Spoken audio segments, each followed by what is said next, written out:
Hello friends, welcome back to my channel Maratha trader. तो आज के वीडियो में हम देखेंगे कि डेरिवेटिव्स क्या होते हैं। तो मैं ये एक नई सीरीज़ स्टार्ट कर रहा हूँ ऑप्शंस ट्रेडिंग के लिए। तो यहाँ पे आपको ऑप्शंस और डेरिवेटिव्स से रिलेटेड सारे वीडियोस मिलेंगे।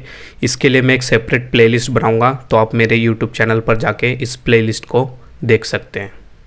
तो आइए स्टार्ट करते हैं आज का video, derivatives. What is derivatives.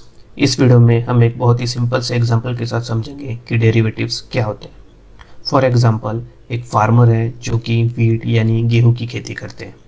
वहीं दूसरी ओर एक ब्रेड मैन्युफैक्चरर है जो कि इस फार्मर से इस गेहूं को परचेस करके उसे ब्रेड या बर्गर में कन्वर्ट करके उसे अपने बर्गर रेस्टोरेंट यानी कि बर्गर पॉइंट पर बर्गर 50 रुपीज़ पर सेल करके एक अच्छा प्रॉफिट कमाते हैं। इन दोनों ही प्रोफेशन में जो कॉमन रिस्क है वो रिस्क है प्राइस फ्लक्चुएशंस का इन गेहूं के प्राइसेस में।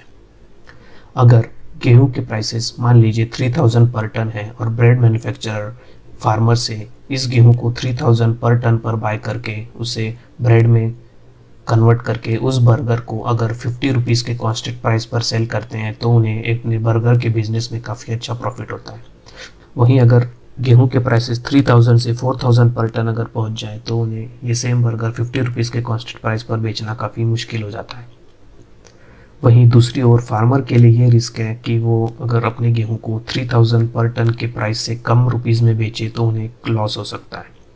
तो ऐसे प्राइस फ्लक्चुएशंस के रिस्क को ओवरकम करने के लिए दोनों ही पार्टीज़ एक कॉन्ट्रैक्ट में एंटर करने के लिए एग्री हो जाती हैं। इसी कॉन्ट्रैक्ट को हम डेरिवेटिव्स कहते हैं। इस कॉन्ट्रैक्ट में ये दोनों ही पार्टीज गेहूं के जो प्राइसेस है उसे लॉक कर देते हैं एट 3000 पर टन। यानी कि अगर इसकी हम डेफिनेशन देखें कि derivative is a contract between two और more parties whose value is based on an agreed upon underlying financial assets index और सिक्योरिटी। यानी कि यहाँ पे जो अंडरलाइंग एसेट है वो है गेहूं यानी वीट। तो इन दोनों ही पार्टीज ने उसके प्राइसेस लॉक कर दिए हैं 3000 पर टन पर। अब इन फ्यूचर गेहूं के प्राइसेस इंक्रीज हो या डिक्रीज हो, ब्रेड मैन्युफैक्चरर उस फार्मर से उस गेहूं को 3000 पर टन के प्राइसेस पे हमेशा बाय करेगा और अपने बर्गर को 50 रुपीज़ के कांस्टेंट प्राइस पर हमेशा सेल कर सकेगा। वहीं फार्मर का भी जो रिस्क था कि गेहूं के प्राइसेस में ड्रॉप आ सकता है, वो रिस्क भी वो ओवरकम कर लेता है। तो इसी कॉन्ट्रैक्ट को हम डेरिवेटिव कॉन्ट्रैक्ट्स कहते हैं।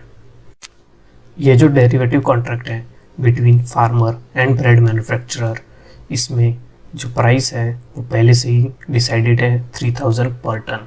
ये जो प्राइस है ये प्राइस इसकी अंडरलाइंग एसेट यानी कि वीट से डिराइव की गई है, इसीलिए इसे डेरिवेटिव कॉन्ट्रैक्ट भी कहते हैं। इस डेरिवेटिव कॉन्ट्रैक्ट में इन फ्यूचर एक पर्टिकुलर टाइम या डेट पे ये कॉन्ट्रैक्ट एग्जीक्यूट होगा, वो डेट भी मेंशन होती है। सो ये जो कॉन्ट्रैक्ट है अगर किसी दो पार्टीज़ के बीच में प्राइवेटली होता है तो उसे फॉरवर्ड कॉन्ट्रैक्ट कहते हैं। और अगर यही कॉन्ट्रैक्ट अगर किसी एक्सचेंज पे ट्रेड होता है तो उसे फ्यूचर कॉन्ट्रैक्ट कहते हैं।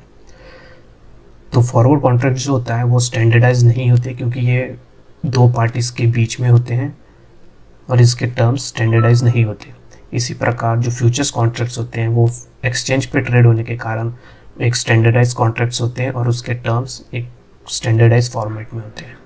सो हम आगे देखेंगे कि टाइप्स ऑफ डेरिवेटिव्स क्या होते हैं। तो generally types of derivatives 4 types के होते हैं: forward, futures, options and swaps.